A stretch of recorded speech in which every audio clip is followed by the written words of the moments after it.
光臂纹飞起来。俄罗斯拳王来华踢馆，不料却被中国勇士当场扔出擂台，彻底看傻现场观众裁判。注意看，视频中的这名选手便是号称俄罗斯不败拳王的米哈伊尔，实力强劲，性格孤傲，赛前也是放下狂言称要将中国选手当场打死，但不曾想，本场比赛迎战他的却也不是好惹的，他便是中国勇士郑兆玉。凭借其凶残的作战风格与强悍的实力，让他无论对上何种对手都能立于不败之地。这一次面对对手的嚣张挑衅，他也是没有丝毫的犹豫，霸气应战，是要好好教训一下猖狂的老外。比赛刚刚开始，两人便爆发出了激烈的战斗。俄罗斯选手更是占据主导位置，不断向郑兆玉发起进攻，但不料郑兆玉丝毫不惧，完全没有丝毫退缩。那么我们也是废话少说，看一下双方选手的精彩表现。看到他场地边的热身，包括他的走动，包括他的眼神，非常典型的俄罗斯式的运动员，就像饿虎一样。我们讲的咄咄逼人呢，就不过如此吧。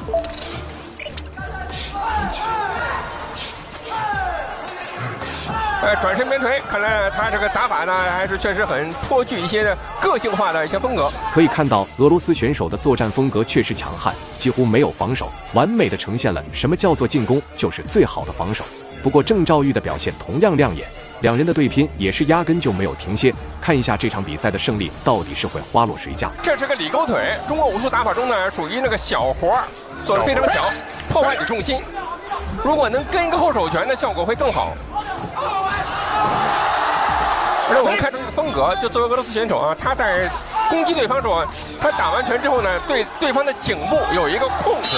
比赛成功进入第二回合，经过首回合的对拼，两人对彼此的打法风格也是有所了解。对手的战术就是完全没有战术，单纯的令人可怕。而郑兆玉也是在对拼中不断寻找对手的弱点，只要抓到机会，必然是不可能放过的。废话少说，看一下双方选手的精彩表现。因为我刚才在问说，可能看到两边的拳都打得很重，会不会有一下非常重的重拳就可能打倒对方或者 KO 对方？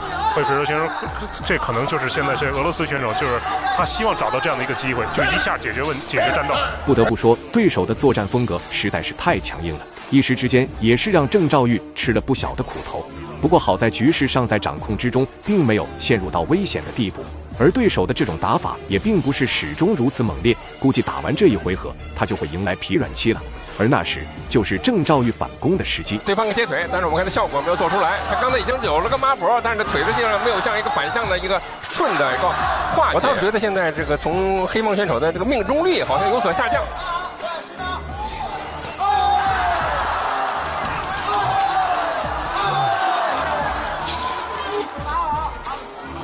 比赛来到最后一个回合，对手的进攻欲望依旧强烈无比。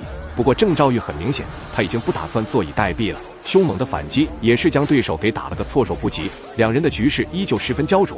不过这一回合，郑兆玉绝对是有机会能够将其 KO 的。废话少说，看一下双方选手的精彩表现。整个第二回合的整个有效击中点来讲，红方的拳应该是23-10。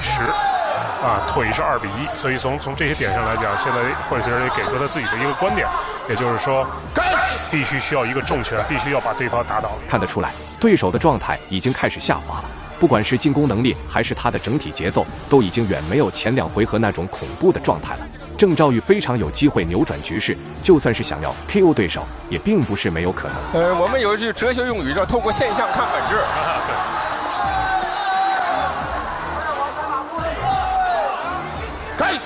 So the Russian fighters build up the upper body more like even bodybuilders. Yeah, nice physique.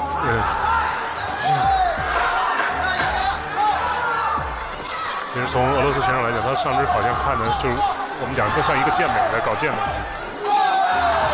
这个战术比赛结束，虽然最终没有出现 KO 的场面，但郑兆玉的表现确实惊人。经过3回合的对拼与裁判组的一致判定，郑兆玉成功拿下比赛胜利。那么本期视频到这里就结束了，观众朋友们，我们下期再见。